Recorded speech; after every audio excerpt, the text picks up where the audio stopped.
లోకమంతా ఈ శరీరంతో జీవించి సుఖించాలని తాపత్రయపడుతుంటే మరణించిన తరువాత ఏమవుతారనే విచారం నీకెందుకు? ఆ విచారం వదులుకో. నీకు అష్టైశ్వర్యాలు కలిగే మార్గం చూపిస్తాను, అనుభవించు. వద్దు స్వామి, అవన్నీ అనుభవించి క్షణికములని క్షుద్రములని తెలుసుకున్నాను. వాటిపై నాకు వాంఛలేదు. నన్ను బాధిస్తున్న ప్రశ్న ఒక్కటి: మనం ఎక్కడి నుంచి పుడుతున్నాం, ఎక్కడికి పోతున్నాం? ఈ సందేహం నివారించండి. ఈ రహస్యం తెలుసుకోవటానికి దేవతలకే సాధ్యం కాలేదే మానవులకు సాధ్యమవుతుందా?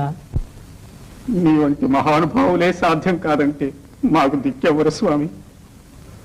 మేము ఈ దుఃఖభాజనమైన సంసారంలో కృషించి జనన మరణ ప్రవాహంలో కొట్టుకుపోవలసింది.